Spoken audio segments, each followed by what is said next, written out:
Hey, I'm not seeing it. We're live. We're trying to do Instagram. All the gram things and no, it's not. Oh, is it going? Yeah, there it goes. Yours is going. Okay, mine's finally going. Yay! Wait, where are we? I see 7 screens It's open okay. right now. It's 17. Okay, there we are. Ooh. Talking about no judgment when you're trying new things. No judgment. It's like no scrubs. That's what just came to my mind. Remember that TLC song? Yes. I don't want no Actually, scrubs. I do. Yeah, I was just thinking, we were just talking before we came on, and Lisa's like, I don't know what you're going to give as an example. I just thought of mine. Go. You go first. No. No, yours is really good. Yours is better than mine. Okay, so last night I went to improv class. Way better. No, it's not. No, you're judging. He's judging. You're judging. No, because that's like, to me, that's like, holy shit. Wow. Okay. Yeah. Let's go back. I like learning new things that put me out in the eye of the public because I think about service and teaching and having a moment and healing. And I know that's through storytelling. It's through art. It's through creativity. Yes, it's through the business. Yeah. Because we tell people stories, we birth businesses and ideas and dreams. Help people craft their story. But this is just a different way for me to play that's been since pandemic is when I started writing my solo show. Yep. And it's been cool to have this marrying union of, really using the analytical, strategic, methodical side in business, and then the play and the art and the creativity and the spontaneity, and not being one or the other. Sometimes we go, well, I'm right-brained or I'm left-brained, and that's just the way that I'm made. Yeah. And I'm learning how to blend these two and be better overall in the way that I serve people. So I went to this improv class. I had no idea what I was signing myself up for. I shouldn't say that. I kind of know what improv is, but I had no idea like what I was going to be doing in the exercises. And I thought I could go and maybe just be a bystander and like just kind of sit and watch. No. You had to get up and you had to be a part of like every skit, every scene, every role play. And the cool thing, which if you do improv, you already know this, but the cool thing is the way improv goes bad or wrong is when you start asking questions, because they're saying that you're putting it off on the other person then, and you're expecting them to come up. Yeah, you're expecting them to come up with all the content. So you have to be present, you have to witness, you have to notice, you have to be in the moment, and you have to give. And you have to add to the skit or the scene or the conversation. And my brain doesn't work like that. I'm like methodical and rehearsed, and I prepare, and I'm a deep thinker, and I always want to know the reason behind it. And I like to have all the information. And that's the complete opposite of the way your brain works when you do improv. It's funny. You take risks. You're saying things that don't make any sense. And then your partner's like, yes, that makes complete sense. Let's like go here and do this. And let's have monkeys on the moon. And let's, it was a very cool experience. I laughed so hard.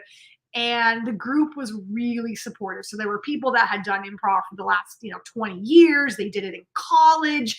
There was anywhere from, 20s to 30s to 60s and 70-year-olds that were there. So it was a really welcoming, incredible group. And we had this experience where it was in one of the opening exercises where you create the scene. And we went around the whole circle one way, and I ended it, which was great. And then she was like, okay, now we're going to start with you, and you're going to start it. I'm like, I don't know what to say. Like, I don't know. Like, did you hear about? And I'm like, I don't know. And then I'm like, did you hear about the best-selling? Again, my brain's going like business, right? And then I go, oh, that's stupid. And the whole group went, no, like audibly. They're like, no, just say it. They're like, just say what you were going to say. And I'm like, did you hear about the new best-selling book? And then the lady next to me, she's like, yes, and this book was blah, blah, blah. And it ended up being like monkeys created a painting that they were going to hang at the top of the CN Tower. Like, it was just the most bizarre, funny. We laughed so hard, and everybody, there were 10 of us, and everybody was busting out, and they were laughing. And there I was at the beginning going, this is stupid. This is dumb. We're not gonna we're not gonna. This is This isn't gonna be a good I'm scene. not adding anything great Yeah. to this. And it was that unconscious thought that came out because I don't think of myself as stupid. No. But when I put myself in a new situation, Hmm. that old wound, that old pattern, that old programming came back. And that's why you do these kinds of things that put you in new and scary situations because you become aware of those things and then you can work on it. You can move through it. You can learn to not have judgment. You can learn to not, pull yourself out of things that you should be going forward and doing. So I just thought that was interesting that, I thought to myself, would I ever say that to someone else? Never. I wouldn't, right? Like if the person next to No me was way. like, "Did you hear about the best-selling book?" I wouldn't be like, "Well, that's stupid. We're not going to do that. That's dumb." You would never say that to somebody else, right? Yet we're so quick to say it to ourselves. So really learning how to let go of that judgment, because it ended up being hilarious and everybody loved it and we all made it work and we all went all in on it. And that's, I think, a metaphor for your business, right? If Yeah. you're creating something, a website, a course, a landing page, an opt-in funnel, like whatever it is, and your first thought is, oh God, this is stupid. Nobody's going to care about this. Nobody's going to want this. Nobody's going to need this. You don't know. You don't know who's going to be impacted by that thing that you think is stupid and you're afraid to put out into the world. It may be the very exact thing that people need. Yeah, or want. And I think, one of the pillars of why people work with us is because we don't judge people. We go, that's your crazy idea? All right, let's do it. Let's see how we can make that happen. And I think if the group around me wasn't very supportive, that probably could have gone a different way. Yeah, probably would have ruined your experience. I don't know if I would have gone back. So I would have been like, they're all better than me. I would start judging myself again. They're all better than me. They're more seasoned. They know what they're doing. They're funnier. Yeah. So that was my example.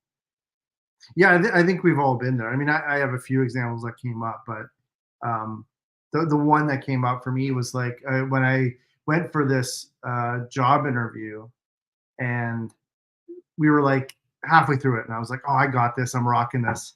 And I remember the owner of this like big company, and he says to me, he goes, "What do you love about graphic design?" At the time, it was like a graphic design position, and I remember I was like, I'm going to say this. This is so stupid. And I said, I actually hate graphic design. I said, I don't hate it. I said, but I don't love it. I said, I actually love web design.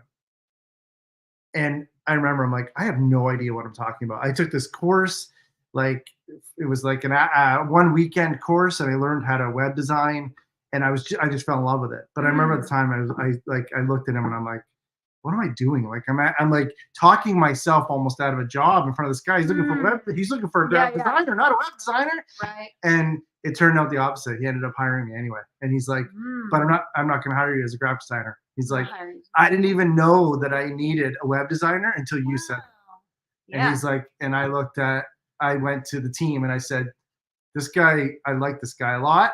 He doesn't want to be a graphic designer. He wants to be a web designer. Yeah. Weren't we just talking about needing a web designer? That's cool. Anyway, that's super cool. But it's that fear, and it's that like just get out of your way, kind of do it, put it out there, and yeah. I always think you don't know what the wrong way is until you do it, and then you go, okay, well, I'm not going to do that again. I'm going to do this now. Like we don't get any information that shows us how to act and what to do until we do. We take the first pass at it. We take the first go at it.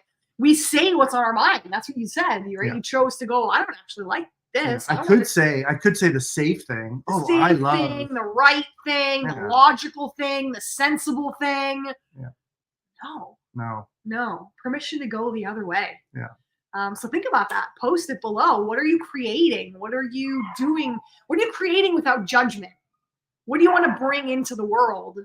And this time right now, I think is really creative. Like I find like my creative juices are flowing. I'm like, oh my God, it's a brand new year, brand new things. I can do anything. I'm unstoppable. I like it. You see this? I like this energy.